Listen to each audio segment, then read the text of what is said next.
Class है। Good morning student. Test paper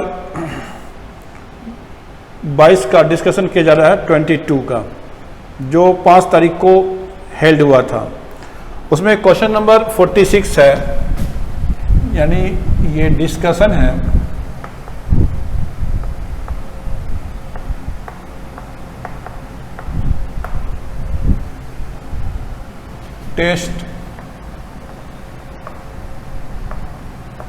test paper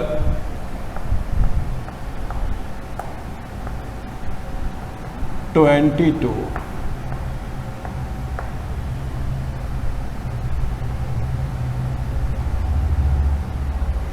इसमें question number 46 क्या है?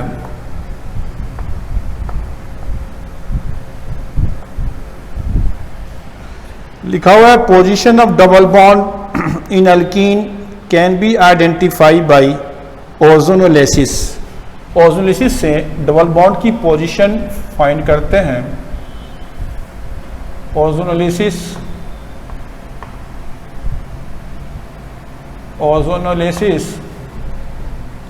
decide the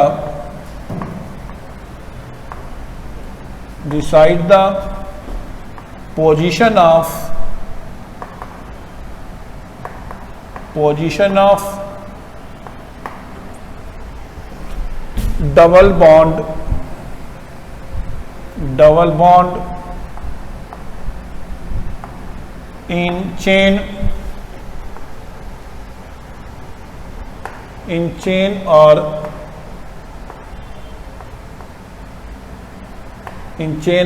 ring। Question number 47 में आ जाओ। 47 में है ये 1,1 डाइक्लोरोप्रोपेन लिखा रहा, ये CH3, ये CH, ये 2, यहाँ पे ये CH और ये Cl एंड देन ये Cl लिखा रहा। कहता है कि इसका NaNH2 के साथ रिएक्शन कराना है, तो ये फंक्शनल अल्फा, ये बीटा हो जाएगा, तो ये H हो जाएगा। NH2 माइनस इस पर अटैक करेगा, ये इसको इलेक्ट्रॉन देगा और यहाँ से क्लोरीन लीव कर जाएगा। ठीक है, तो यहाँ पे लिख सकते हो इसको CH3, देन यहाँ पे ये C, ये H, फिर ये डबल बॉन्ड, ये CH एंड देन ये Cl हो जाएगा। ठीक है, उसके बाद फिर क्या होगा, ये फंक्शनल अल्फा, ये बीटा हो जाएगा, ये NH2 माइनस फिर इसी पे अटैक करेगा, ये इसको इलेक्ट्रॉन देगा और ये क्लोरीन यहाँ से निकल जाएगा। ठीक है, तो यहाँ से प्रोडक्ट क्या लिखोगे, ये CH3, ये C ट्रिपल बॉन्ड CH, ये प्रोडक्ट बन जाएगा। ठीक है, क्वेश्चन नंबर 48 पे आ जाओ। 48 में क्या है वो सुनो। यहाँ पे कहता है कि choose the compound which can be react with अमोनियाकल silver nitrate with alkaline potassium permanganate gives. यहाँ पे इसका आंसर क्या हो जाएगा, इसका जो आंसर होगा वो CH3 C ट्रिपल बॉन्ड, यानी ये प्रोडक्ट बनाता है, ये CH3, यहाँ पे ये CH3 एंड देन ये पोजीशन पे CH3, ये C,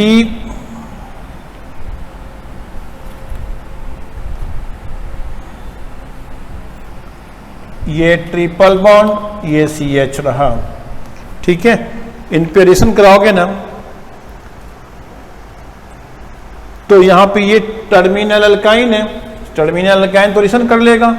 फिर उसके बाद क्या कहता है, अल्कलाइन पोटेशियम परमैंगनेट से रिएक्शन कराना है, तो यहाँ से इसका जो प्रोडक्ट बन जाएगा वो प्रोडक्ट ये ऐसा बन जाएगा, यानी CH3 CH3 देन ये पोजीशन पे ये CH3 और देन ये COO, ये H हो जाएगा। ठीक है, उसके बाद कहता है 49 के अंदर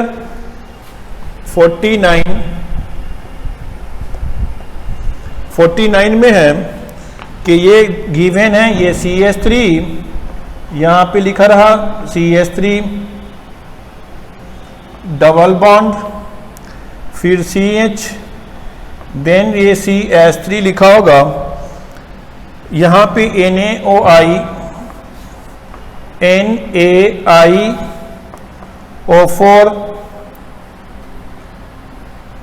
in presence of potassium permanganate.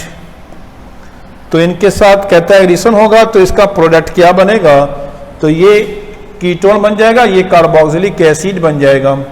तो यहाँ पे ये CH3, देन यहाँ पे लिखा होगा CH3 डबल बॉन्ड हो, एंड देन ये CH3, ये COOH, ये कार्बोक्सिलिक एसिड बना लेगा। ठीक है, ये 49 हो जाएगा। उसके बाद आ जाओ क्वेश्चन नंबर 50 के अंदर में क्या होगा। कहता है कि प्रोपाइन पे हाइड्रोलाइसिस कराना है, which of the following gives propyne on hydrolysis.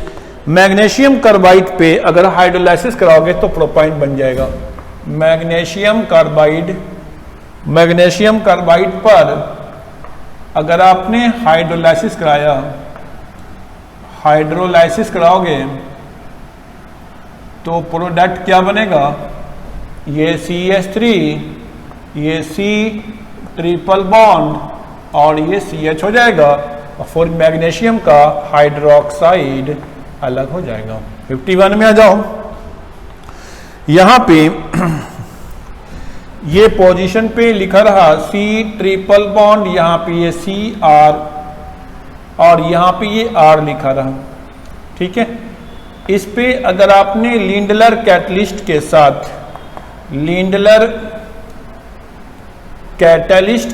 Reaction कराओगे, लिंडलर कैटलिस्ट के साथ, तो इसका प्रोडक्ट बनेगा सीस। यहां पे ये C डबल बॉन्ड, ये R और ये पोजीशन पे ये H और ये R और ये H हो जाएगा, प्रोडक्ट सीस बनेगा। और अगर इस पे आपने सोडियम और यहाँ पे अमोनिया लिया हुआ है NH3, तो इसका प्रोडक्ट ट्रांस बन जाएगा। यहाँ पे ट्रांस प्रोडक्ट बनेगा R, ये H डबल बॉन्ड, यहाँ पे ये H और ये R, ये ट्रांस बन जाएगा। इसको पढ़ते हैं बर्च रिडक्शन। ठीक है, 51। उसके बाद 52 में आता है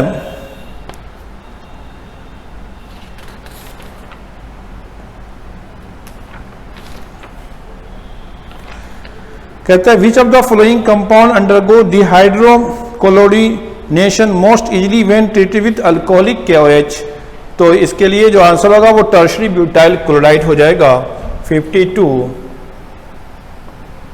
टर्शरी ब्यूटाइल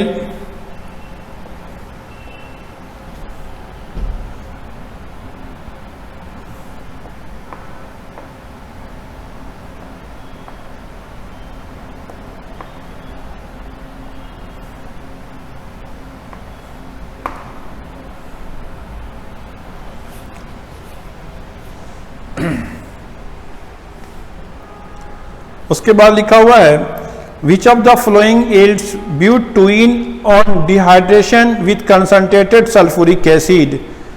ठीक है, 2-ब्यूटुइन की बात होती है तो सेकेंडरी ब्यूटाइल अल्कोहल। 53 का जो आंसर हो जाएगा वो 53 में सेकेंडरी ब्यूटाइल अल्कोहल हो जाएगा। CH3, ये CH और यहाँ पे ये OH एंड देन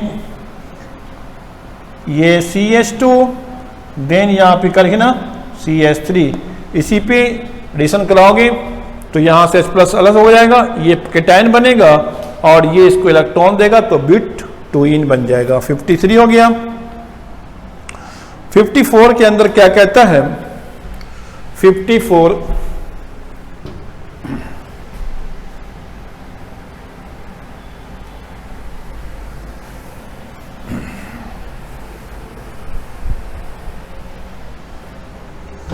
54 में आ जाओ। ये साइक्लोप्रोपेन है और इस पे कहता है कि HBr के साथ रिएक्शन कराओ, तो इसका प्रोडक्ट क्या होगा? तो इसका प्रोडक्ट जो होगा वो ऐसा होगा, यहां पे ये Br हो जाएगा, ठीक है। यहां पे एडिशन डिशन हो जाएगा। Here all the valency of carbon atom is satisfied by single bond. तो यहां पे one of the best and prominent exception cyclopropane where the addition will be occurs, क्योंकि साइक्लोप्रोपेन रिंग का जो एंगल स्ट्रेन होता है वो बहुत ज्यादा होगा, ज्यादा रिएक्टिव होगा और लेस स्टेबल होगा, तो रिंग के ओपन होने का चांस क्या होगा? बहुत ही ज्यादा होगा। उसके बाद क्वेश्चन नंबर 55 में लिखा हुआ है, यहां पे नॉर्मल हेक्सेन लिखा हुआ है 1 2 3 4 5 6, ये नॉर्मल हेक्सेन लिखा रहा और इसी नॉर्मल हेक्सेन पर रिएक्शन कराने के लिए क्या जाएगा? ये Cr2O3 और यहाँ पे Al2O3 लिखा रहा और इस टेम्परेचर पे रिएक्शन कराने के लिए दिया जाएगा, तो इसका जो प्रोडक्ट होगा वो बेंजीन बन जाएगा, ठीक है। ये बेंजीन होगा, इसको पढ़ते हैं एरोमेटाइजेशन। एरोमेटाइजेशन इसको पढ़ेंगे एरोमेटाइजेशन, यानी एलिफैटिक कंपाउंड कन्वर्ट हो जाएगा एरोमेटिक में, एरोमेटाइजेशन, ठीक है। उसके बाद क्वेश्चन नंबर 56 में, क्वेश्चन नंबर ये 56 हो जाएगा, तो यहाँ पे क्या कहता है कि ये CH3 और ये पोजीशन पे ड्यूटेरियम, ये डबल बॉन्ड, ये CH3 होगा और ये ड्यूटेरियम यहाँ पे लगा होगा, इस पे H2 और निकेल के साथ रिएक्शन कराने के लिए दिया जाएगा। तो कहता है कि इसका प्रोडक्ट क्या बनेगा? तो इसका प्रोडक्ट जो बनेगा वो मीजोफॉर्म बन जाएगा, क्योंकि यहाँ पे सीन एडिशन हो जाएगा। क्या होगा? सीन एडिशन होगा, यानी दोनों हाइड्रोजन यहाँ पे फ्रंट से ही लग जाएंगे, सीन एडिशन होगा और प्रोडक्ट बनेगा मीजो, ठीक है। उसके बाद क्वेश्चन नंबर 57 में आ जाओ। 57 में क्या है? 57 में कहता है कि इस पे एक रिएक्शन कराना होता है,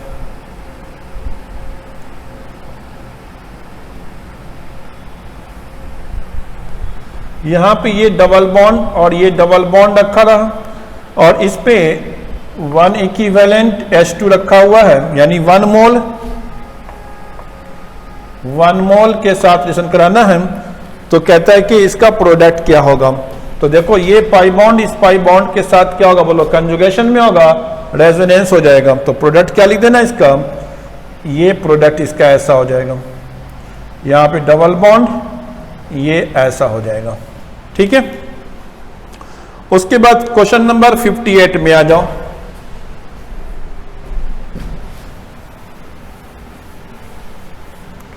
क्वेश्चन नंबर 58 में 58 होगा, इसमें लिखा हुआ है ये CH3 फिर CH, उसके बाद लिखा रहा CH2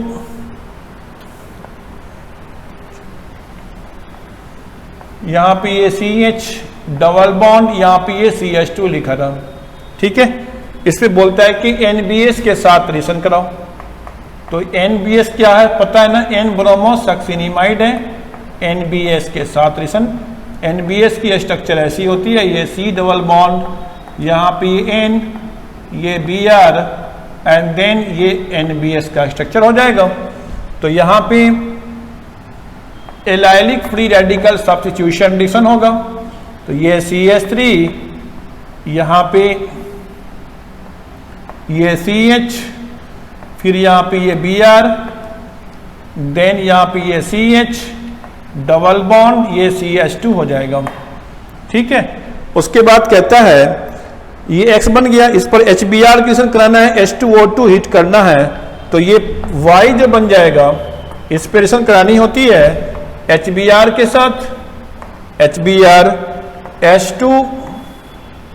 H2O2 हीट करना होता है तो ये तो X बन जाएगा, Y क्या होगा, यहाँ पे ये CH3, यहाँ पे ये CH और यहाँ पे क्या होगा ये Br, देन यहाँ पे ये CH2 सिंगल बॉन्ड CH2, यहाँ पे ये Br हो जाएगा। क्यों, ऐसा ही तो होना है। अब क्या कहता है कि इस पे मैग्नीशियम के साथ रिएक्शन करा के हीट कर लेना है। तो यहाँ पे ये मैग्नीशियम और इसको हीट करना होता है, तो यहाँ पर ये लग जाएगा, तो ये CH3, ये CH, यहाँ पे ये Br, देन ये पोजीशन पे CH2, यहाँ पे ये CH2Mg और ये Br हो जाएगा। तो ये माइनस और ये क्या होगा बोलो, प्लस हो जाएगा। तो ये कार्बन आयन इस पे अटैक करेगा और ब्रोमीन यहां से क्या होगा बोलो, लीव कर जाएगा। तो क्या लिखेंगे, लीव होने के बाद क्या होगा, MgBr2 माइनस MgBr2 बाहर हो जाएंगे और ये रिंग बन जाएगा। तो ये 3 मेंबर रिंग बन जाएगी और ये CH3 मिथाइल साइक्लोप्रोपेन बन जाएगा। ठीक है, 59 में आ जाओ।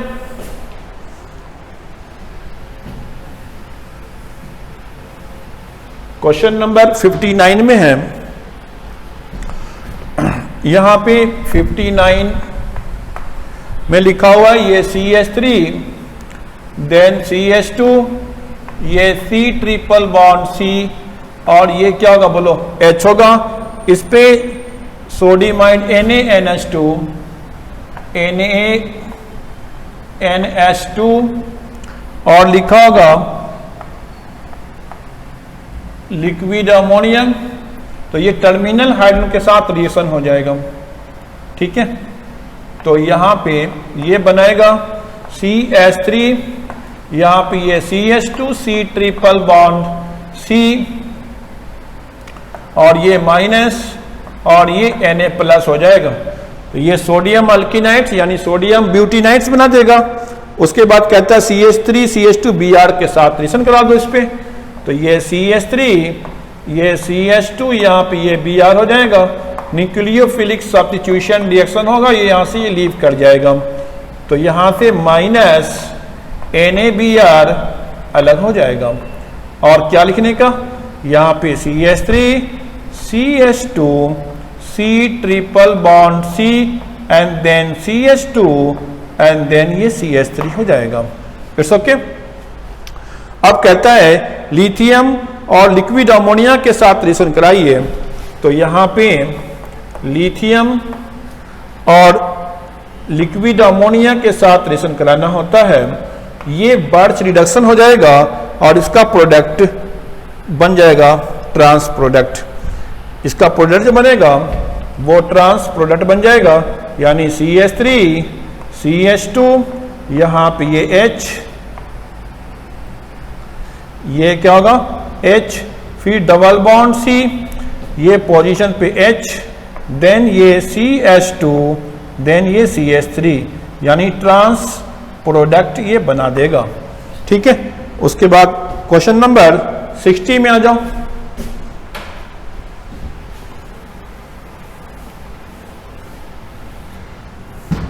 क्वेश्चन नंबर 60 में है, यहां पे लिखा हुआ ये CH3, ये पोजीशन पे लिखा रहा CH3 डबल बॉन्ड, ये CH2, ये 2-मिथाइल प्रोवानिन आइसोब्यूटाइलिन है। इस पे हाइपोक्लोरस एसिड के साथ रिएक्शन कराना होता है। हाइपोक्लोरस एसिड के साथ HOCl, इसके साथ रिएक्शन कराओगे तो इसका जो प्रोडक्ट बनेगा वो प्रोडक्ट क्या होगा, यहां पे ये CH3 then C,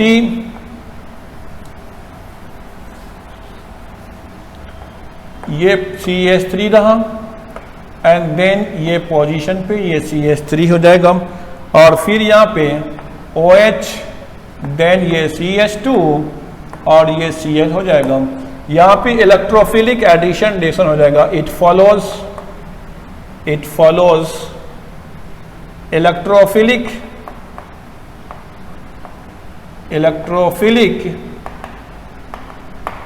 addition reaction. Okay, तो ये आपका टेस्ट पेपर का डिस्कशन है। Okay, thanks, have. Hello students, test paper number 22 का डिस्कशन हम लोग कर रहे हैं और क्वेश्चन नंबर 61 है। 61 क्या कह रहा है कि the radial distribution curve of 2s subshell. तो यहाँ 2s सबसेल के लिए पूछ रहा है कि 2s subshell consist how many nodes, x node. तो नोड की संख्या बतानी है। तो जैसा कि आपको मालूम है कि टोटल नंबर ऑफ नोड्स क्या होता है, टोटल नंबर ऑफ नोड्स होता है n-1। तो यहाँ n की वैल्यू है कितना, 2, और s ऑर्बिटल के लिए l की वैल्यू क्या है, 0, और टोटल नंबर ऑफ नोड हो गए n-1 यानी कितने, सो 2-1 यानी 1 नोड होगा। लेकिन हमको बताना है रेडियल डिस्ट्रीब्यूशन कर्व का नोड, तो कितने रेडियल नोड होंगे। अब देखो, नंबर ऑफ एंगुलर नोड तो कितने के बराबर होते हैं, L के ही बराबर होते हैं। तो S ऑर्बिटल के लिए L की वैल्यू 0 है। तो इसका मतलब रेडियल नोड्स कितना होगा, तो रेडियल नोड्स होगा, इसका फार्मूला आपको याद होगा, टोटल माइनस L, तो टोटल है यानी 1 होगा। और अगर रेडियल डिस्ट्रीब्यूशन कर्व में देखें तो ये 2s ऑर्बिटल का रेडियल डिस्ट्रीब्यूशन कर्व है और ये हमारा रेडियल नोडल प्लेन है। ओके, क्वेश्चन नंबर 62 का इलेक्ट्रॉनिक कन्फिग्रेशन से रिलेशन है और ये लॉरेंसियम किसके लिए बात हो रही है, 103 के लिए। तो नियर बाई नोबल गैस है रेडॉन, और रेडॉन का एटॉमिक नंबर है 86, और 86 से 103 तक जाना है। तो 103 और 86 का डिफरेंस कितना हुआ, तो कितना हो गया, 17। तो यहाँ पे रेडॉन के बाद होगा 7s2 6d1 और 5 है 14, तो 14, 15 और 17। तो ये हमारा कन्फिग्रेशन है और इस कन्फिग्रेशन के लिहाज से देखें तो हमारा आंसर हो रहा है डी। तो इसका हो गया आंसर डी और 61 का आंसर हो गया ए। और आप सीधे भी निकाल सकते हो तुरंत, एस ऑर्बिटल के लिए एंगुलर नोड 0 और 2 माइनस कितना, टोटल नोड ये। तो सीधे सीधे आप यहाँ भी जा सकते हैं, ठीक ना। अब क्वेश्चन नंबर 63 हमारा कह रहा है कि भाई बताओ, select a pair of compound in which both have different hybridization but have same molecular geometry। तो इसका मतलब अगर हम स्पीसीज की बात करें 1 by 1, इनका हाइब्रिडाइजेशन की बात करें, नंबर ऑफ बॉन्ड पेयर देख लें, नंबर ऑफ लोन पेयर देख लें, तो यहाँ से हमको क्या बताना है, शेप। तो यहाँ पे शेप क्या होगा, ओके। तो स्पीसीज 1 by 1 देखते हैं हमारे क्वेश्चन में क्या क्या है। पहला तो है BF3। अब BF3 का हाइब्रिडाइजेशन आपको मालूम होगा, बेंट रूल लगाएंगे तो हाइब्रिडाइजेशन नंबर आएगा 3 और 3 आने पे हाइब्रिडाइजेशन हो गया sp2। बॉन्ड पेयर यानी सराउंडिंग एटम है 3 और हाइब्रिडाइजेशन नंबर आया था 3। तो बॉन्ड पेयर के बराबर ही हाइब्रिडाइजेशन नंबर है, तो नंबर ऑफ लोन पेयर, और शेप हो जाएगा कैसा, ट्राइगोनल प्लेनर। ओके, दूसरा इसमें है BRF3। अब BRF3 का हाइब्रिडाइजेशन निकालोगे तो हेलोजन है, बैलेंस इलेक्ट्रॉन 7 और 3 10 और 10 by 2 आया 5 पे हो गया sp3d1 हाइब्रिडाइजेशन। और यहाँ देखो सराउंडिंग एटम है 3, तो 5 में से 3 गया तो ये, और जब बॉन्ड पेयर है 3 लोन पेयर है ये, तो नाम है टी शेप। ओके, अब आगे का देखते हैं ICl2 माइनस। ये देखो पहला सेट था ये, और पहले सेट में हाइब्रिडाइजेशन भी अलग है और ज्योमेट्री भी अलग है। और हमको क्वेश्चन में बताना है हाइब्रिडाइजेशन तो अलग हो लेकिन शेप क्या हो, सेम हो, यानी यहाँ वैल्यू सिमिलरिटी ना हो लेकिन यहाँ वैल्यू में सिमिलरिटी हो। दूसरा है ICl2 माइनस, ये देखो हेलोजन है, सराउंडिंग 2 है तो 7 to 9 और ये 10, अगेन यहाँ 5 हो गया तो ये भी sp3d1 हो गया।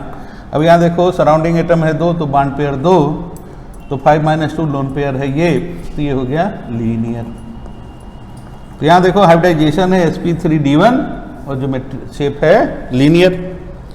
आगे की ओर और हम देखें तो अगला एग्जांपल है BeCl2। अब BeCl2 में हाइब्रिडाइजेशन निकालोगे तो 2 2 4/2 2 निकला, हाइब्रिडाइजेशन हुआ sp, सराउंडिंग एटम है 2 तो 2 बॉन्ड पेयर 2 लोन पेयर को भी कहेंगे हम लोग लीनियर। तो ऐसे देखो हमारा आंसर आ चुका है। ये देखो हाइब्रिडाइजेशन sp3d1 है तो यहाँ sp आया, यहाँ शेप क्या आया, लीनियर, और ये भी शेप आया लीनियर। तो ये हमारा करेक्ट आंसर है। लेकिन और भी हम आंसर को चेक कर लें तो हमारा इसके अकॉर्डिंग आंसर हो गया B। लेकिन और भी ऑप्शन चेक कर लो तो BCl3 है और BCl3 को यहाँ ना लिखने के बजाय यहीं लिख देता हूँ, जैसा BF3 वैसा BCl3। और PCl3 के बारे में देखो तो PCl3 फास्फोरस सेंट्रल एटम है ग्रुप 15 का, तो बैलेंस इलेक्ट्रॉन 5 5 + 3 8 8/2 4, तो 4 होने पे हाइब्रिडाइजेशन हुआ sp3 और सराउंडिंग एटम है 3 तो 4 - 3 लोन पेयर 1 और इसको बोलते हैं पिरामिड। हालांकि आंसर हम लोगों का आ चुका है। और NCl3 तो जैसा PCl3 वैसा NCl3, क्योंकि दोनों सेम ग्रुप के मेंबर हैं, तो हमारा आंसर यहाँ पे हो गया 63 का B। अब आते हैं क्वेश्चन नंबर 64 पे। तो अगर हम क्वेश्चन नंबर 64 देखें तो क्वेश्चन नंबर हमारा 64 क्या कह रहा है, क्वेश्चन नंबर 64 कह रहा है correct order of bond angle. तो बॉन्ड एंगल का ऑर्डर हमको बताना है। और थोड़ी सी बात याद कर लें हम लोग, मान लो sp हाइब्रिडाइजेशन है तो बॉन्ड एंगल है 180 डिग्री, sp2 है तो बॉन्ड एंगल है 120 डिग्री, sp3 है तो बॉन्ड एंगल है 109 डिग्री 28 मिनट। यानी कि देख रहे हो जैसे जैसे p करेक्टर बढ़ रहा है वैसे वैसे बॉन्ड एंगल डिक्रीज हो रही है, ठीक ना। तो आइए निकालते हैं। अब पहला एंटाइटी है NO2+ और दूसरा एंटाइटी है NO2 और तीसरा एंटाइटी है NO2-। तो फिर से यही हम बेंट रूल अप्लाई कर दें तो देखें हाइब्रिडाइजेशन क्या आ रहा है। तो ये देखो ग्रुप नंबर 15 का है नाइट्रोजन मेंबर, तो बैलेंस इलेक्ट्रॉन हो गए 5, ऑक्सीजन सराउंडिंग गिनेंगे नहीं तो 5 - 1 प्लस को घटा देंगे तो 4 और 4/2 हो गया 2, तो यह हाइब्रिडाइजेशन हो गया sp। और sp होने पे जाहिर बात है कि बॉन्डिंग के लिए हुआ। यहाँ पे आपने निकाला तो यहाँ पे हाइब्रिडाइजेशन नंबर आया 5/2, 2 आता तो पूरा sp था और 5/2 आया, यानी कि इसके लिए हाइब्रिडाइजेशन नंबर आता है 2, इसके लिए आपको मालूम है हाइब्रिडाइजेशन नंबर आता है 3 और इसके लिए आता है 4। तो 2 आता यहाँ पे तो sp होता, 3 आता तो sp2 होता, लेकिन इसके बीच में आया है तो आगे विचार करते हैं कि इसका हालचाल क्या होगा। लेकिन पहले इसको भी निकाल देते हैं। तो 5 और 1 6, 6/2 हो गया 3 और 6/2 यानी 3 होने पे ये हो गया हाइब्रिडाइजेशन sp2। समझ में आया। अब जब ये sp2 हाइब्रिडाइजेशन हुआ तो जैसे कि आप देख रहे हो तो यहाँ है sp और यहाँ है sp2 और यहाँ पे क्या है, इन दोनों के बीच में है। तो इसकी ज्योमेट्री देखें तो sp हाइब्रिडाइजेशन है तो लीनियर होगा, बॉन्ड बॉन्ड बना लेंगे हम लोग ऐसे। NO2 है तो NO2 में क्या हुआ, अच्छा पहले NO2- को देख लेते हैं। तो sp2 हुआ तो ये नाइट्रोजन हुआ, एक ऑक्सीजन इधर एक ऑक्सीजन इधर और एक लोन पेयर इधर, ठीक ना। और यहाँ पे क्या हुआ, यहाँ पे अगर हमने कहा कि ये बन गया ऐसे, ठीक ना, और अगर यहाँ लोन पेयर है तो इस लोन पेयर में आधा इलेक्ट्रॉन है, ठीक ना। तो हम कहते हैं लोन पेयर के आने से बॉन्ड एंगल घटता है, जैसे जैसे लोन पेयर की संख्या बढ़ेगी बॉन्ड एंगल घटता जाएगा। तो एक लोन पेयर ज़्यादा बॉन्ड एंगल घटाएगा इन कंपेरिजन टू, एक इलेक्ट्रॉन है तो आधा लोन पेयर मानेंगे, तो इसका मतलब सबसे ज़्यादा एंगल यहाँ, फिर यहाँ, फिर यहाँ। तो ये हमको बताना है क्या, करेक्ट ऑर्डर, और ऑर्डर बताना है डिक्रीजिंग। तो इसका मतलब सबसे पहले NO2 प्लस, देन NO2 और अंत में NO2 माइनस। Okay, clear. तो इस अकॉर्डिंगली हमारा आंसर, अरे बॉन्ड का डिक्रीजिंग ऑर्डर बताना था तो ये होगा, और इस तरह से हमारा आंसर हो गया डी। ओके, अच्छा भाई, अब आगे की बात हम लोग करते हैं। A sample of water contains sodium chloride. तो ये देखो पानी के अंदर क्या है, सोडियम क्लोराइड है। सोडियम क्लोराइड है salt of strong acid and strong base, complete ionise होगा, और ये हार्डनेस का कारण नहीं है। वाटर के अंदर हार्डनेस का कारण होता है कैल्शियम और मैग्नीशियम का क्या क्या, क्लोराइड, सल्फेट और या फिर बाइकार्बोनेट। ओके, तो इसका मतलब कि ये हमारे ऑप्शन हो गए, ठीक ना। तो हार्डनेस ऑफ वाटर के लिए रिस्पॉन्सिबल होगा क्लोराइड और सल्फेट या बाइकार्बोनेट हो किसका, कैल्शियम और मैग्नीशियम का। यानी क्लोराइड जब सोडियम का होगा तो ये हार्डनेस का कारण नहीं होगा, तो ये हमारा वाटर होगा सॉफ्ट वाटर। तो इस तरह से हमारा आंसर हो गया सॉफ्ट वाटर यानी बी। क्लियर। अब आते हैं क्वेश्चन नंबर 66 को देखते हैं। कह रहा lithium and hydride ion have iso electronic structure. ये देखो लिथियम है और हाइड्राइड है, और लिथियम का ये केटायन है, इसका एनायन है। यहाँ देखो एटॉमिक नंबर है 3 और यहाँ एटॉमिक नंबर है 1। नंबर ऑफ इलेक्ट्रॉन देखो, यहाँ भी 2 है, यहाँ भी 2 है। तो आइसो इलेक्ट्रॉनिक तो हैं, ये दोनों आइसो इलेक्ट्रॉनिक हैं। और अगर हम फोर्स ऑफ अट्रैक्शन की बात करते हैं तो फोर्स ऑफ अट्रैक्शन किसके बराबर होता है, बताओ। फोर्स ऑफ अट्रैक्शन होता है प्रोटॉन बाई इलेक्ट्रॉन रेशियो के। तो यानी प्रोटॉन बाई इलेक्ट्रॉन रेशियो यहाँ ये है और प्रोटॉन बाई इलेक्ट्रॉन रेशियो यहाँ ये है। तो ये देखो इसकी वैल्यू ज़्यादा है तो फोर्स ऑफ अट्रैक्शन इसका ज़्यादा होगा, तो इसकी साइज होगी छोटी और इसकी साइज होगी बड़ी। ओके, तो इस तरह से हम लोग इसको पहचान लेंगे और इस तरह से हमारा आंसर हो जाएगा hydride ion is larger than lithium plus. Okay, now come to the question number 67। अब 67 कह रहा है सिलिकॉन्स क्या हैं। तो आपको मालूम होगा सिलिकॉन ऐसे कंपाउंड हैं जिनका जनरल फार्मूला कीटोन से मैच करता है। हालांकि कीटोन मोनोमेरिक होता है और ये पॉलीमेरिक होता है। तो जब ये पॉलीमेरिक होता है तो हमारा आंसर देखिए 1 ही है, ए ही है। Synthetic polymer containing repeated R2SiO unit, और ये बनाया जाता है ऑर्गेनो सिलिकॉन कंपाउंड से। ओके, अब आते हैं क्वेश्चन नंबर 68 पे। 68 कह रहा है increasing order of acidic character of oxide.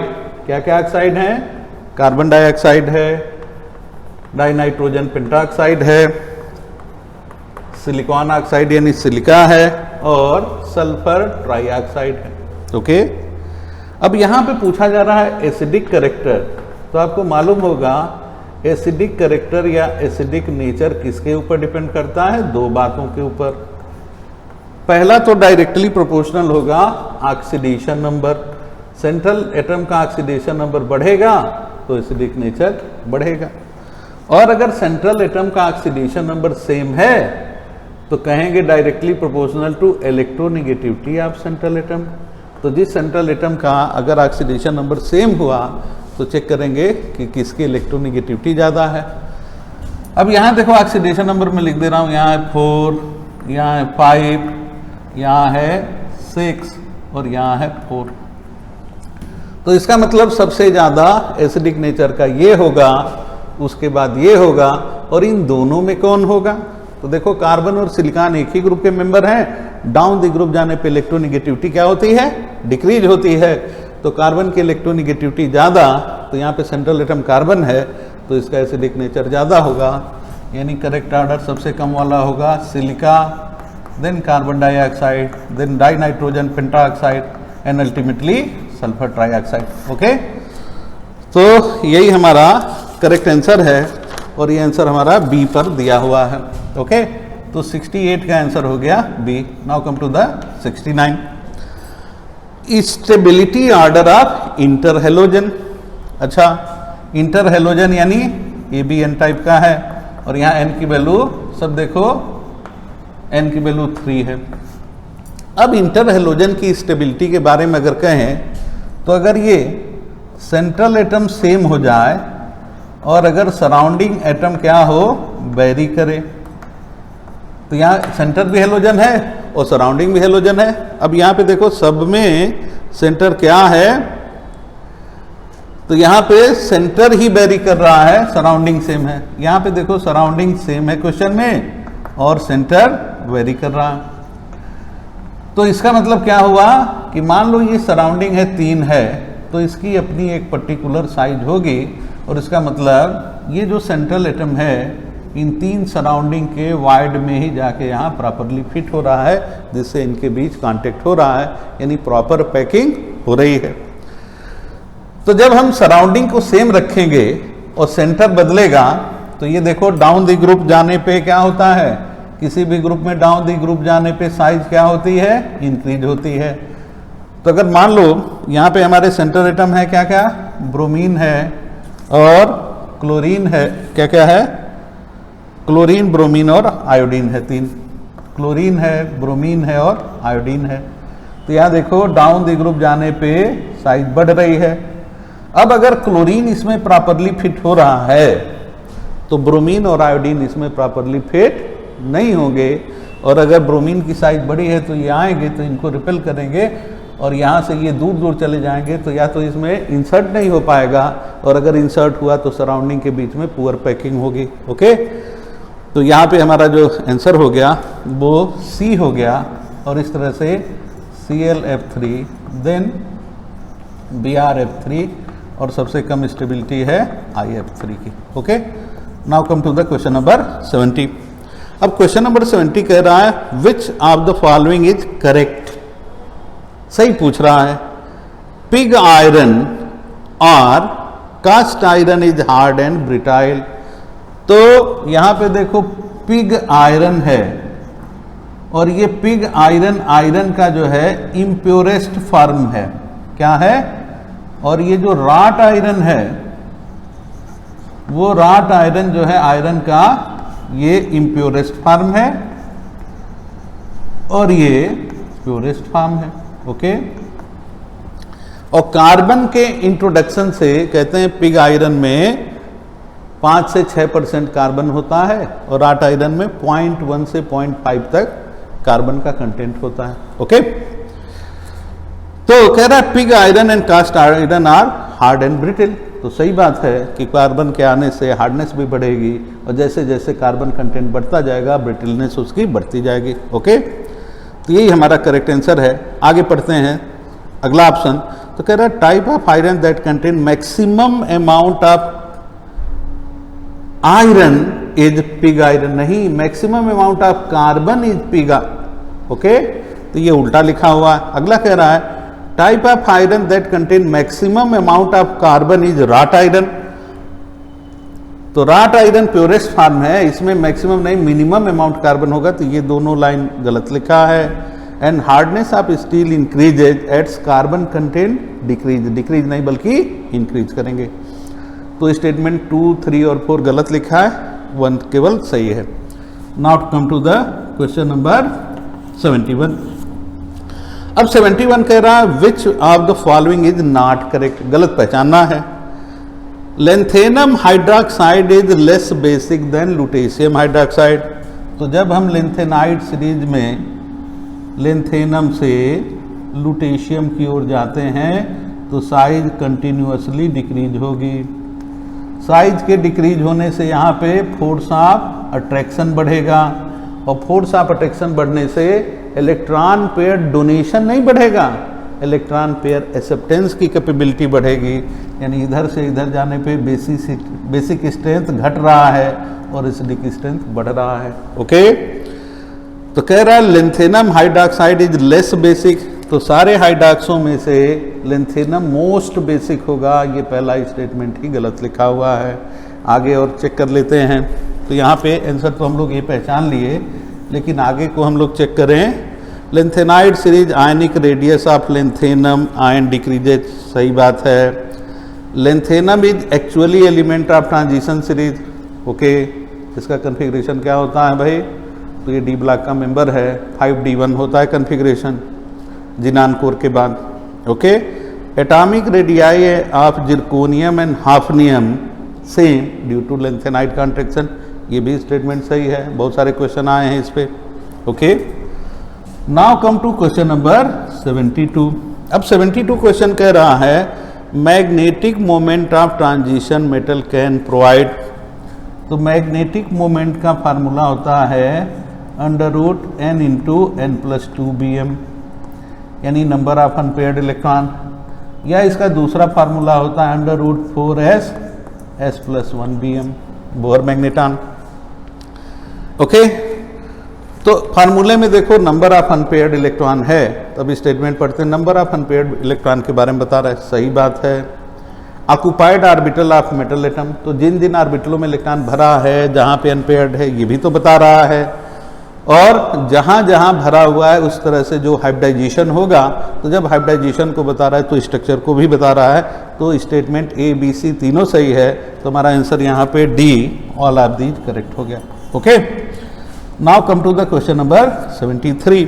अब 73 कह रहा है which one of the following is an outer orbital complex. अब इनर ऑर्बिटल आउटर ऑर्बिटल आपको पहचानना है, तो मैंने आपको सिंपल बताया था कि भाई D1 D2 D3 अगर कन्फिग्रेशन हो तो ये इनर ऑर्बिटल ही होंगे, और अगर D8 D9 और D10 केटायन का कन्फिग्रेशन हो तो ये आउटर ऑर्बिटल ही कॉम्प्लेक्स होंगे। हाँ, अगर D4 D5 D6 D7 हो तब हमको जस्टिफाई करना होगा, लिगेंड का नेचर देखना होगा। लेकिन यहाँ पे मेटल के ऑक्सीडेशन स्टेट के हिसाब से अगर कन्फिग्रेशन देखें तो D8 D9 और D10 का अगर ऑक्टाहेड्रल कॉम्प्लेक्स बन रहा है तो वो आउटर ऑर्बिटल ही होगा। और यहाँ देखो इकलौता निकल है, तो निकल हमारा आंसर है, और इस तरह से आंसर हमको डी मिल गया बिना डीप में गए, okay. Now come to the question number 74। अब क्वेश्चन नंबर 74 क्या कह रहा है? कह रहा है इफ 2 मोल्स ऑफ ग्लाइसिन, अब ग्लाइसिन का फार्मूला है NH2CH2COOH, और जब ये सोल्यूशन में जाता है तो यहाँ से NH2 ये लोन पेयर है और CH2 और COO माइनस और H+ बनाता है। अब ये H+ यहाँ आके लोन पेयर पे बैठ गया तो इस तरह से बन गया NH3+ CH2 CO माइनस। तो ये डाइपोलर आयन जिसको हम कहते हैं ज्वीटर आयन, और ये देखो अनसिमेट्रिकल बाइडेंटेट लिगेंड है और सोल्यूशन में आयन के रूप में मौजूद है। तो 2 मोल आयन यहाँ से हुआ, और किसके साथ रिएक्शन हो रहा है? तो कॉपर एसीटेट। तो कॉपर एसीटेट यानी क्यूप्रिक एसीटेट की बात करें तो CuCH3COO का होल ट्वाइस, तो ये आयनाइज होगा तो इससे भी 2 आयन मिलेंगे। इसका मतलब सोल्यूशन में 5 मोल आयन हैं, 2 मोल इसके और 3 मोल इसके। अब कह रहा है which of the following observation is found if 2 mole of glycine added in solution of 1 mole of, तो 1 मोल कॉपर एसीटेट से 3 मोल आयन निकले और 2 मोल ग्लाइसिन से भी 2 मोल जिटर आयन निकले, यानी सोल्यूशन में 5 मोल आयन है। अब यहाँ पे ये देखो बाइडेंटेट अनसिमेट्रिकल लिगेंड है, और ये किलेशन करके क्या करेगा? एसीटेट को हटा देगा और यहाँ पे स्क्वायर प्लेनर कॉम्प्लेक्स बन जाएगा कोऑर्डिनेशन नंबर 4 का। और जब स्क्वायर प्लेनर बन जाएगा तो इसका मतलब सोल्यूशन में ये आयन और ये आयन खत्म हो जाएंगे, एक कॉम्प्लेक्स आयन रहेगा। और साथ ही साथ सोल्यूशन में क्या फ्री होगा? तो 2 एसीटेट आयन, यानी ये कॉम्प्लेक्स और 2 एसीटेट आयन सोल्यूशन में अब 3 आयन होंगे, और पहले कितने आयन थे? 5 आयन थे। तो आयनों की संख्या पहले से गई घट, और जब आयनों की संख्या घट गई तो क्या होगा? कंडक्टिविटी भी डिक्रीज कर जाएगी। समझ में आ गया? Now come to the question number 75। अब 75 क्या कह रहा है भाई? Which of the following has largest number of isomer. तो पहले केस में देखो 2 ज्योमेट्रिकल और 2 ऑप्टिकल आइसोमर बनेंगे। दूसरे केस में कोई भी आइसोमर एग्जिस्ट नहीं करेगा, Ml5L' है। तीसरे केस में स्क्वायर प्लेनर है तो एक सिस एक ट्रांस बनेगा, सब मोनोडेंटेट लिगेंड है। और चौथे केस में भी देखो स्क्वायर प्लेनर है तो एक सिस और एक ट्रांस बनेगा। तो लार्जेस्ट नंबर ऑफ आइसोमर्स होगा ए में COEN twice Cl2 whole plus में, यानी कि डाइक्लोरोबिस इथिलीन डाइएमीन कोबाल्ट थर्ड में इसके 4 2 ज्योमेट्रिकल और 2 ऑप्टिकल, स्टीरियो कहें तो 3 आइसोमर बनेंगे और यही संख्या मैक्सिमम होगी। और आपको मुझको मालूम है कि ये टेस्ट पेपर आपने अच्छा ही किया होगा और एग्जाम के लिए good luck. Thank you. So, good morning students. Today we are going to discuss the test conducted, the physical chemistry section of the test conducted on 5th September. So, the physical chemistry section starts with question number 76. Now we are going to discuss this. So, in question number 76, here it is need to calculate the n by n value. Here n is the number of molecules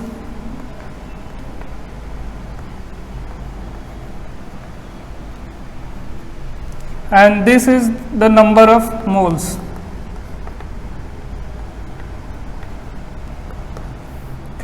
So when we take the number of moles is equal to 1, here it is number of molecules in 1 mole, the number of molecules is 6.02 into 10 to the power 23.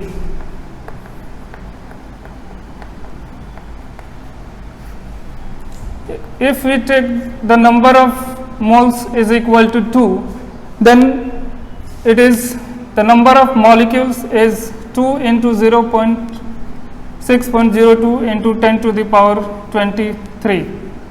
So it is equal to the Avogadro number, that is 6.022 into 10 to the power 23. So the answer will be B here, 6.02 into 10 to the power 23, right? So answer will be B. Now the next question is 77.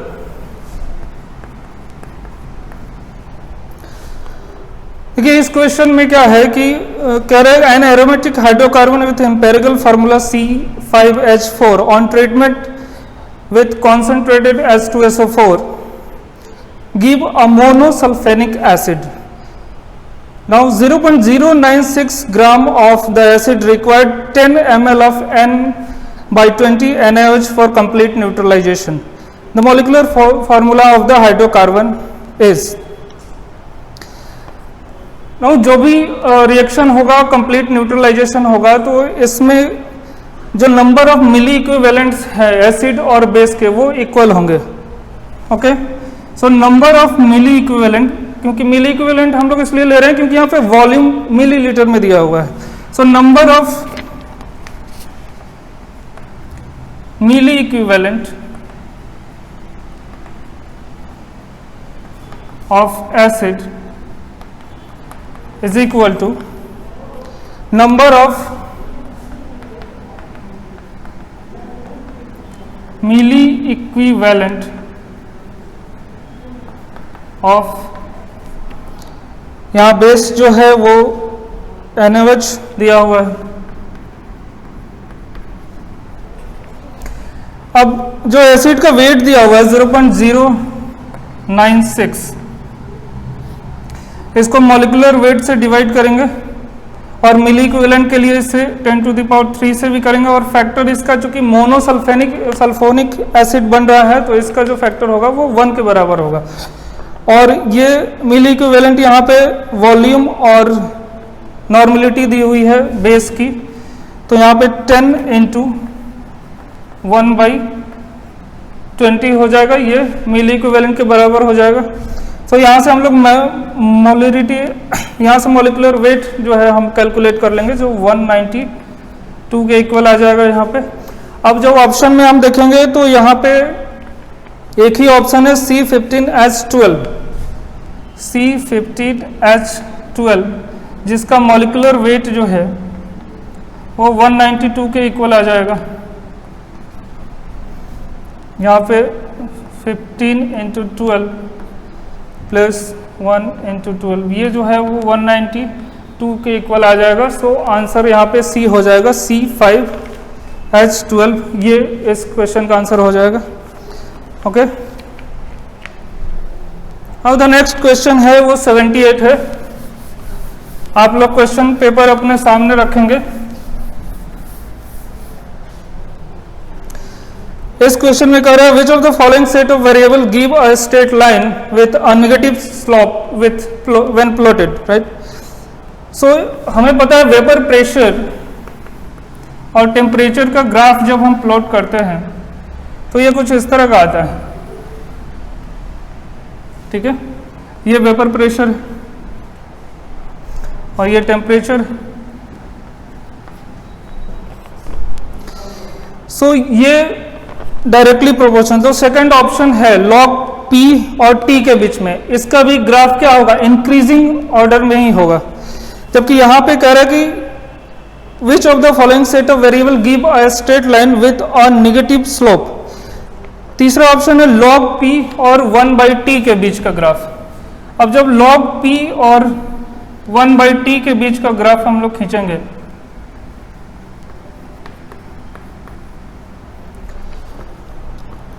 तो इसमें क्या होगा, जब temperature decrease करेगा तो 1/t क्या होगा, increase करेगा, ठीक है।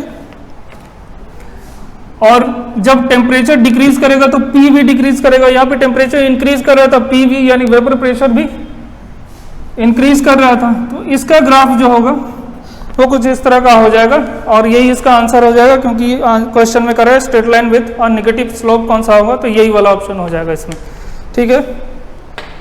एक चौथा ऑप्शन भी है इसमें। तो चौथा जो ऑप्शन है इसमें कर रहा है log 10p और 1/t के बीच का ग्राफ, यानी log 10p and log 10 1/t के बीच का ग्राफ है, ठीक है। यानी ये कह सकते हैं ये p यानी वेपर प्रेशर और 1/t के बीच का ग्राफ होगा। तो ये ग्राफ क्या हो जाएगा, एक्सपोनेंशियली ये डिक्रीज करने लगेगा, ठीक है।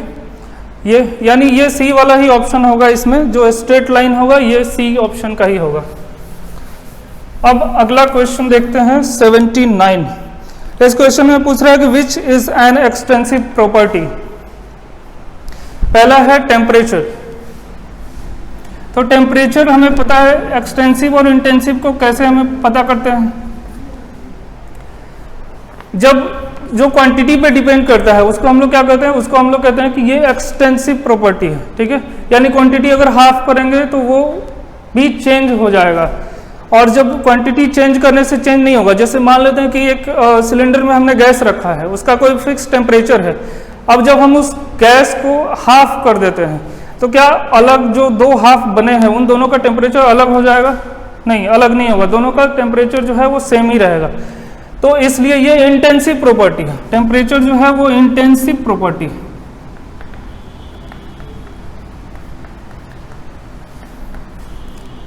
ये क्या होगा, डज नॉट डिपेंड अपॉन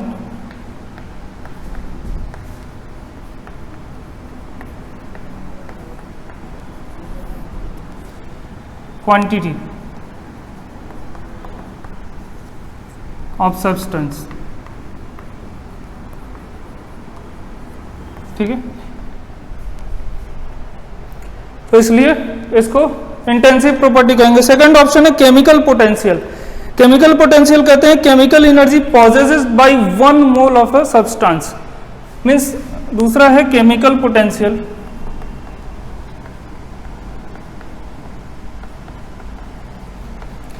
यानी chemical energy possess by 1 mole of a substance, यानी एनर्जी, और इसको n से कैलकुलेट कर सकते हैं, n मतलब नंबर ऑफ मोल्स। एनर्जी, जहां भी टर्म एनर्जी या एनर्जी से रिलेटेड टर्म आए तो समझ लीजिए कि ये जो है वो एक्सटेंसिव प्रॉपर्टी है, यानी ये क्वांटिटी पे डिपेंड करता है। क्वांटिटी कम करेंगे या क्वांटिटी आधा करेंगे तो वो एनर्जी भी कम हो जाएगा, ठीक है। क्वांटिटी जब कम करेंगे तो एनर्जी भी कम हो जाएगा। तो एनर्जी यानी ये, अब हमने फॉर्मूला एक पढ़ा था कि एक्सटेंसिव, ये कौन सा है, ये एक एक्सटेंसिव प्रॉपर्टी है। और जो नंबर ऑफ मोल्स है ये भी क्वांटिटी पे डिपेंड करता है, तो ये भी क्या है, ये भी एक एक्सटेंसिव प्रॉपर्टी। और एक्सटेंसिव बाय एक्सटेंसिव हमने एक पढ़ा था, वो क्या होता है, वो इंटेंसिव होता है। ओके, तो ये भी क्या है, ये भी एक इंटेंसिव प्रॉपर्टी है। तीसरा है गिब्स फ्री एनर्जी। मैंने अभी कहा कि जो भी एनर्जी रिलेटेड टर्म है वो क्या हो जाएंगे, वो एक्सटेंसिव प्रॉपर्टी हो जाएगा, क्योंकि वो क्वांटिटी पे डिपेंड करता है। इस क्वेश्चन में पूछ भी यही रहा है कि इसमें कौन सा एक्सटेंसिव प्रॉपर्टी है, तो ये गिब्स फ्री एनर्जी जो है वो क्या हो जाएगा,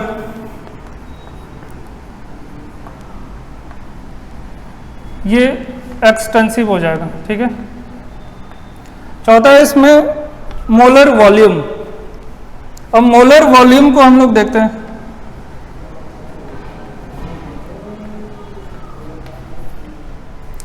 मोलर वॉल्यूम को हम लोग लिख सकते हैं कि V/N से लिख सकते हैं, यानी वॉल्यूम पर मोल से लिख सकते हैं। अब हमें पता है ये भी क्या है, वॉल्यूम भी क्या है, एक्सटेंसिव है, और नंबर ऑफ मोल्स भी क्या है, एक्सटेंसिव है।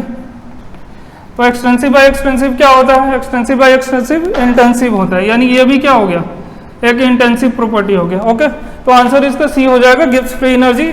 ये अकेला जो है यहाँ पे वो एक्सटेंसिव प्रॉपर्टी है, ठीक है।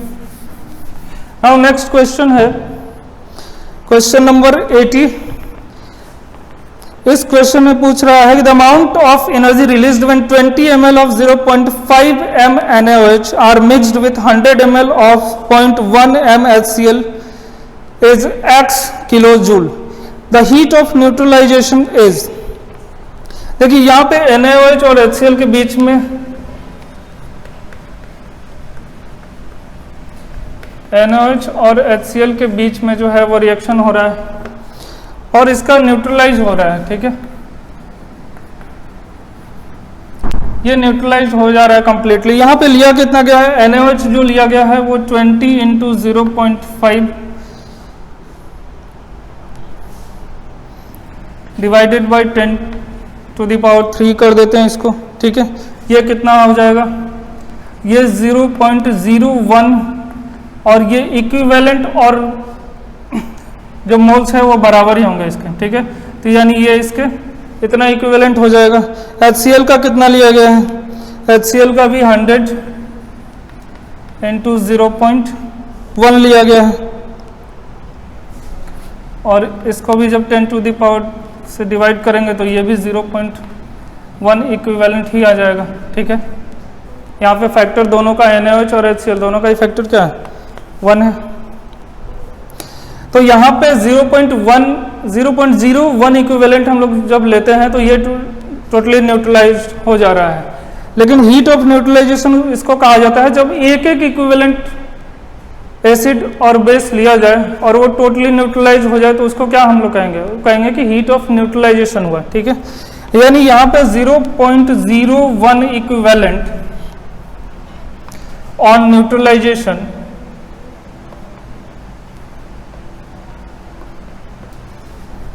गिव्स -x किलोजूल हीट, ठीक है। क्योंकि हीट रिलीज हो रहा है इसलिए यहाँ पे क्या होगा, ये -x लिखेंगे इसको, ठीक है। तो 1 इक्विवेलेंट में हमें बताना है कि 1 इक्विवेलेंट क्या होगा, यहाँ -x divided by 0.01 × 1 means 100 kilojoule, right. यही इसका आंसर हो जाएगा और ये क्या होगा, माइनस में होगा, ठीक है। तो इसमें ऑप्शन पहला हो जाएगा, फर्स्ट ऑप्शन जो है -100x, सॉरी यहाँ पे -100x किलोजूल हो जाएगा, ठीक है। अगला क्वेश्चन 81 है।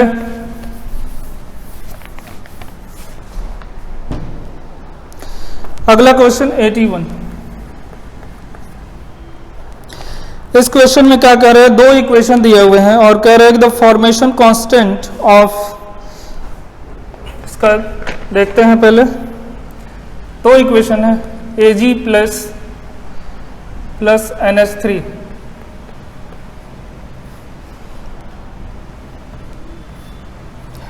ये फॉर्म कर रहा है इस कंपाउंड को,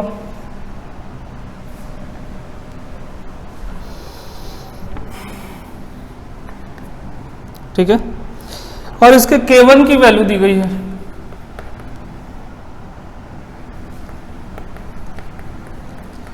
10⁻³ अब K1 किसके बराबर होगा इसको देखते हैं। यहाँ पे K1 को हम लोग क्या लिख सकते हैं यहाँ पे,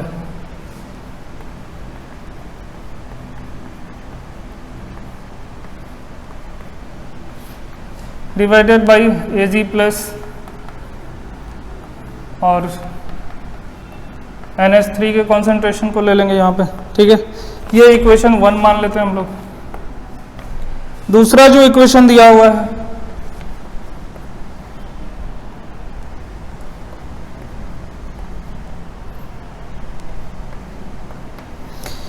ये है, और इसका NH3 से जब हम रिएक्शन करवा रहे हैं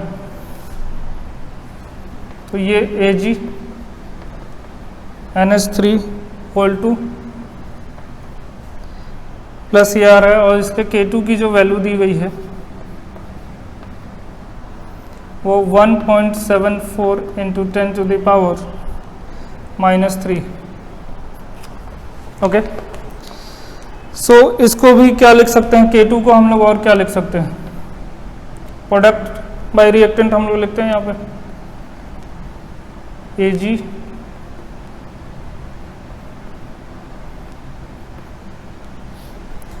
डिवाइडेड बाय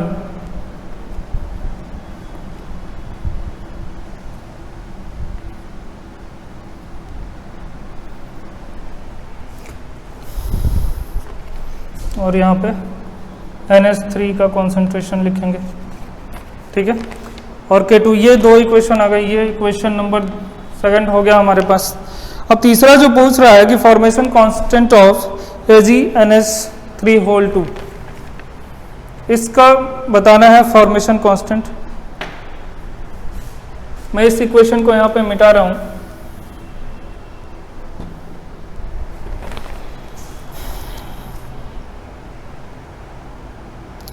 अब इसका क्या लिखेंगे, मतलब जो क्वेश्चन में पूछ रहा है वो ये कह रहा है कि Ag प्लस 2NH3 राइट, और इससे जो फॉर्मेशन होगा किसका, इस कंपाउंड का फॉर्मेशन है, इसका निकालना है। ये तीसरा है, इसका निकालना है। यानी अगर इसको K3 हम लोग लिखें तो K3 किसके बराबर हो जाएगा,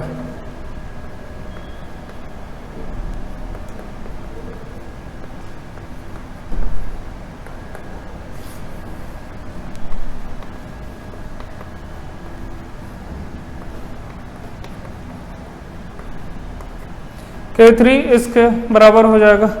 अब जब हम लोग K1 इंटू K2 करेंगे, यहाँ पे करके देखना है, यहाँ पे जब हम लोग K1 इंटू K2 करेंगे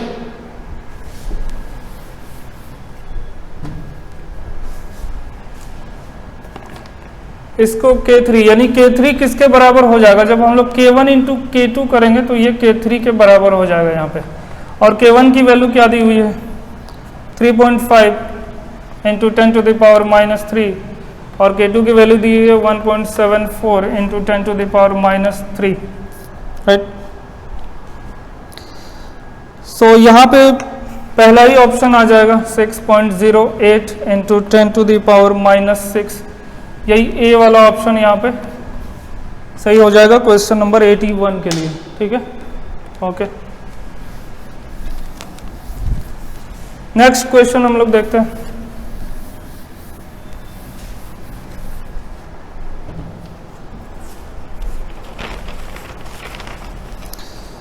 क्वेश्चन नंबर 82 है। यहाँ पे दो चीजें दी हुई है, सोडियम का BCC टाइप दिया हुआ है और मैग्नीशियम का दिया हुआ है कि ये FCC टाइप है। BCC के लिए क्या होता है, number of atoms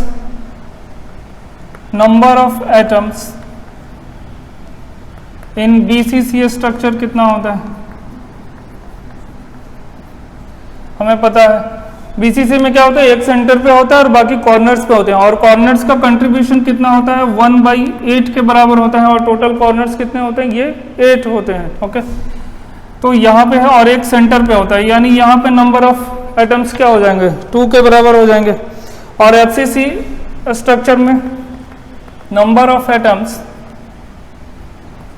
in FCC structure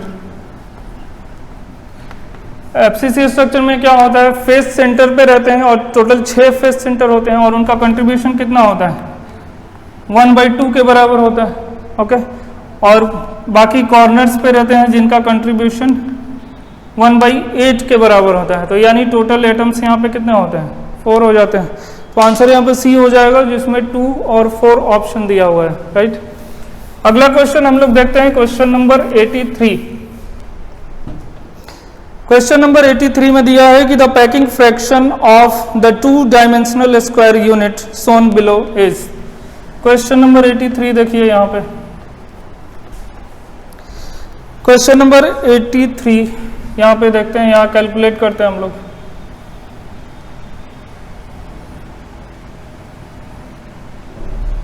और एक सर्कल यहाँ पे बीच में दिया हुआ है, ये स्क्वायर बनाया हुआ है यहाँ पे देखिए, इसमें हम लोग पैकिंग फ्रैक्शन यानी परसेंटेज पैकिंग फ्रैक्शन जब निकालेंगे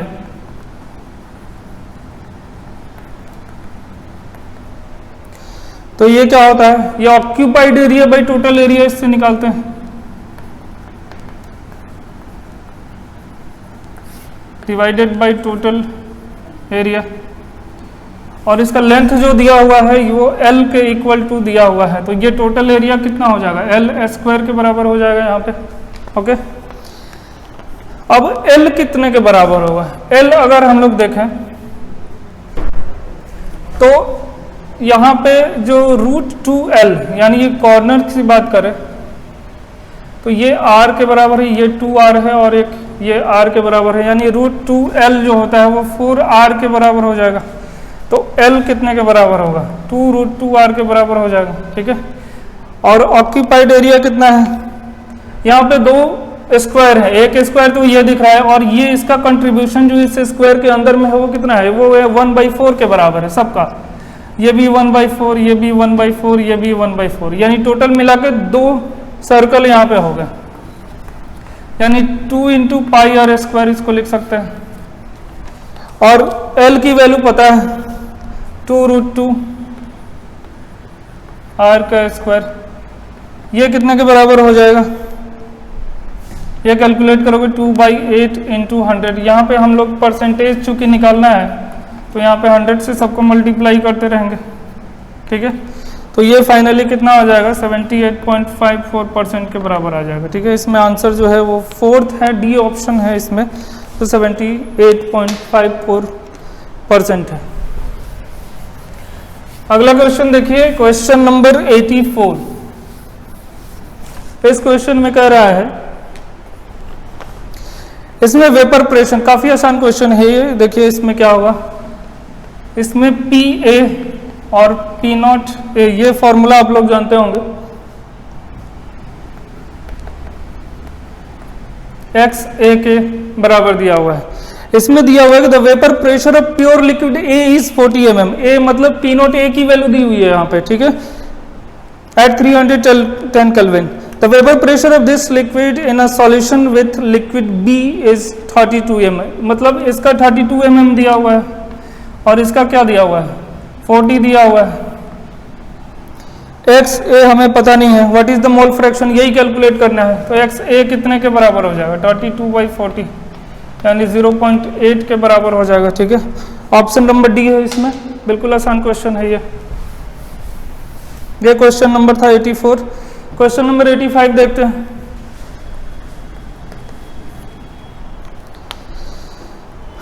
इसमें वांट ऑफ फैक्टर कैलकुलेट करना है। ठीक है, ये इक्वेशन दिया हुआ है यहाँ पे, तो इस इक्वेशन को कैसे तोड़ सकते हैं,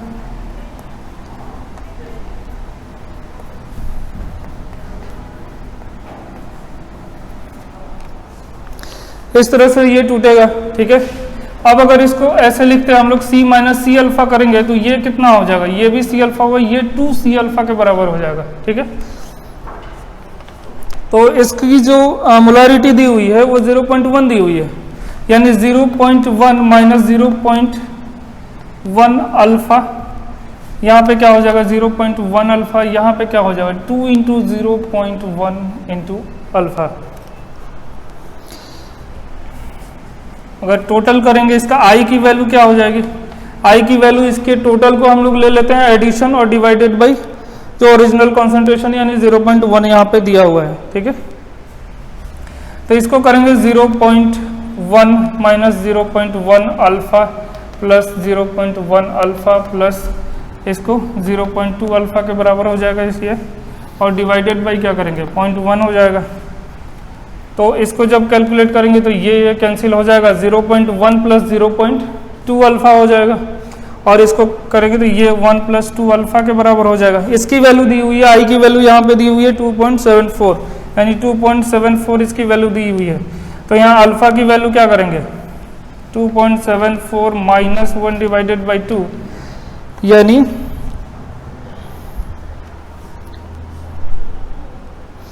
ये 0.87 के बराबर आ जाएगा, ठीक है। यानी यहाँ जो पूछ रहा है कि परसेंटेज डिसोसिएशन क्या है, परसेंटेज के टर्म में यहाँ पे ऑप्शन दिया हुआ है, तो यानी परसेंटेज अल्फा क्या हो जाएगा 87% हो जाएगा यहाँ पे, ओके। सो ये क्वेश्चन आंसर इसका बी नंबर हो जाएगा। अब देखते हैं क्वेश्चन नंबर 86।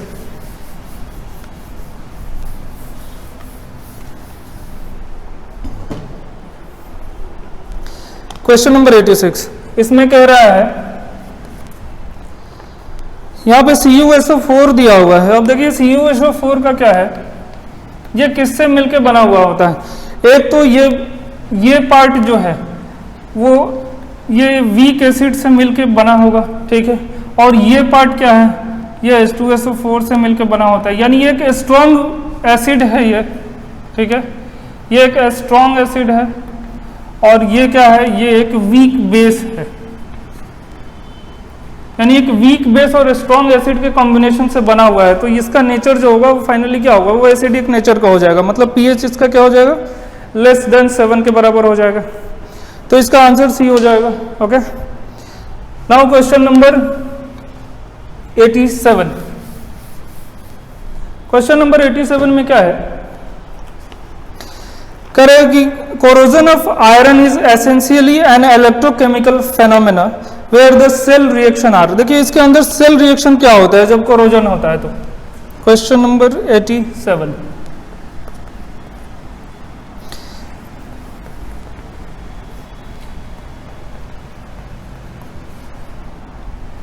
ये जो एक एनोड पे रिएक्शन होगा और एक कैथोड पे रिएक्शन होगा, तो ये एनोड पे रिएक्शन होगा, यानी ऑक्सीडेशन जो होगा वो क्या होगा, ये एनोड रिएक्शन इसको लिख देते हैं, एनोड पे ये वाला ऑक्सीडेशन का होगा, और एक कैथोड पे जो रिएक्शन होगा वो क्या होगा, ऑक्सीजन का यहाँ पे क्या हो जाएगा रिडक्शन हो जाएगा।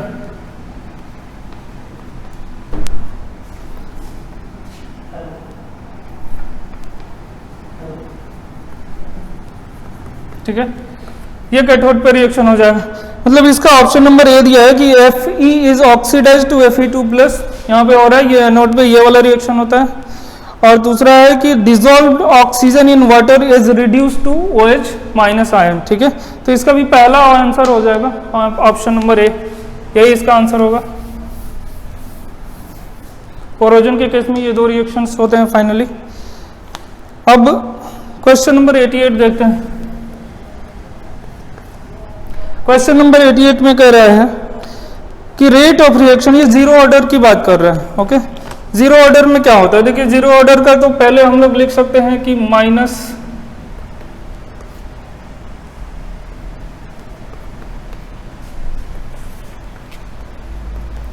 इसका पावर क्या हो जाएगा, यहाँ जीरो ऑर्डर के केस में ये जीरो होता है, यानी इसका जब ग्राफ हम लोग को प्लॉट करेंगे तो माइनस dA/dt, या इसको और रेट भी लिख सकते हैं। ठीक है, और इसका ग्राफ किसके रेस्पेक्ट में करेंगे हम लोग, कॉन्सेंट्रेशन के रिस्पेक्ट में करेंगे तो ये किस टाइप का ग्राफ आता है, ये इस तरह का ग्राफ आता है। मतलब यहाँ पर रेट जो होता है वो कांस्टेंट होगा, ठीक है, या रेट कांस्टेंट भी कांस्टेंट होता है। तो इसमें जो चारों ऑप्शन दिए हुए हैं इसमें पहला सही है कि the rate of reaction is independent of reactant concentration. मतलब ये क्या हो जाएगा, ये तो 1 के बराबर हो जाएगा, कॉन्सेंट्रेशन से ये इंडिपेंडेंट हो गया। और जो लास्ट ऑप्शन है, the rate constant of the reaction is independent of reactant concentration, ठीक है। रेट हो या रेट कांस्टेंट हो, दोनों क्या होता है, इंडिपेंडेंट होते हैं कॉन्सेंट्रेशन से, इनिशियल कॉन्सेंट्रेशन से, राइट। तो इसका ऑप्शन क्या हो जाएगा, लास्ट ऑप्शन हो जाएगा, ठीक है। 1 and 4। Question number 89। Question number 89,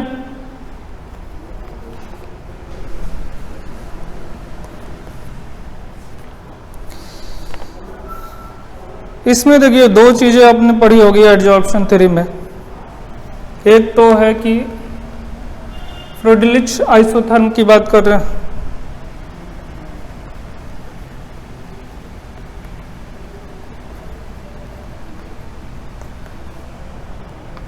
ये क्या होता है, इसका इक्वेशन ये होता है Kp⁴ जो P क्या होता है यहाँ पे, प्रेशर होता है, ठीक है।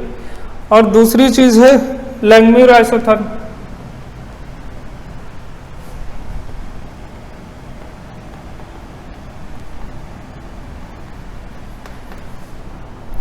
ये क्या होता है, यहाँ पे इसका इक्वेशन ये होता है। मतलब जो तीसरा नंबर ऑप्शन है वो गलत है, उसके ठीक उल्टा यहाँ पे सही ऑप्शन है। तो ये दो ऑप्शन यहाँ पे दिए हुए हैं, और यहाँ पे ए क्या होता है, ए बी हो गया कांस्टेंट, के बी कांस्टेंट हो गया, और पी क्या होता है, प्रेशर होता है। तो इसमें भी देखेंगे हम लोग अगर, तो दूसरा और चौथा सही है, ठीक है। यानी आंसर जो होगा यहाँ पे क्या हो जाएगा, आंसर में ये 4 हो जाएगा। ये डी नंबर ऑप्शन यहाँ पे दिया हुआ है, राइट। क्वेश्चन नंबर 90 देखते हैं। सॉल्युबिलिटी प्रोडक्ट का क्वेश्चन है ये।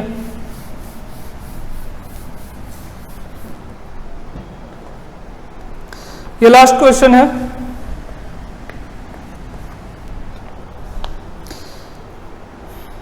अब यहां पे 3 सॉल्ट दिए हुए हैं, ठीक है। mx दिया हुआ है, mx जब टूटेगा तो कैसे टूटेगा, m + x माइनस, सॉल्युबिलिटी इसका s मान लेते हैं, इसका भी क्या हो जाएगा, s ही हो जाएगा, ठीक है। तो यहाँ पे सॉल्युबिलिटी प्रोडक्ट इसके Ksp1 की बात करेंगे तो ये क्या होता है, s × s यानी s² के बराबर हो जाएगा। इसकी वैल्यू दी हुई है यहाँ पे 4 × 10⁻⁸ ये किसके बराबर है, s² के बराबर है। तो s का क्या हो जाएगा, 2 × 10⁻⁻⁴ के बराबर हो जाएगा, ठीक है। दूसरा ऑप्शन ये दिया हुआ है mx2। देखते हैं mx2 का क्या होगा, जब ये टूटेगा तो किस तरह से टूटेगा, m2+ होगा और 2x माइनस इस तरह से होगा, ठीक है। तो यहाँ पे इसकी सॉल्युबिलिटी s है तो यहाँ पे 2s होगा।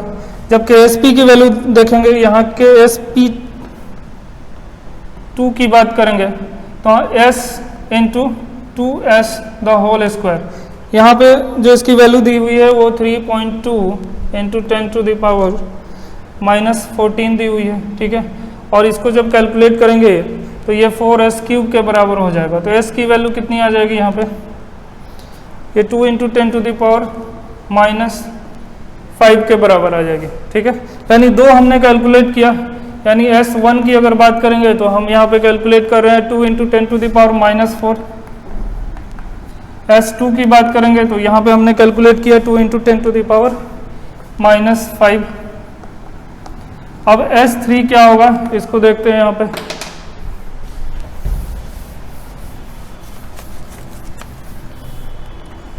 S3 के केस में क्या होगा, m3x है यहाँ पे, m3x कैसे टूटेगा, m पे प्लस रहेगा और x पे यहाँ पे 3 माइनस होगा, इस पे देखेंगे तो यानी सॉल्युबिलिटी करेंगे तो यहाँ 3s हो जाएगा, s हो जाएगा यहाँ पे। यानी Ksp3 की बात करेंगे तो ये 3s का क्यूब हो जाएगा और मल्टीप्लिकेशन में यहाँ पे s हो जाएगा, ठीक है। इसकी Ksp की वैल्यू दी हुई है 2.7 × 10⁻⁻15। और ये कितने के बराबर हो जाएगा 27 s टू द पावर 4। तो यहाँ से जब हम s की वैल्यू कैलकुलेट करेंगे तो 1 इंटू 10 टू द पावर -4 हो जाएगा, ठीक है, 1 इंटू 10 टू द पावर -4 आया। अब बताना है कि कौन सा बड़ा है, तो सबसे बड़ा इसमें से कौन हो जाएगा, S1 हो जाएगा, सेकंड नंबर में S3 आएगा और सबसे छोटा यहाँ पे क्या हो जाएगा, S2 आ जाएगा। मतलब ये क्या होगा, ये mx के लिए था सॉल्युबिलिटी ऑर्डर।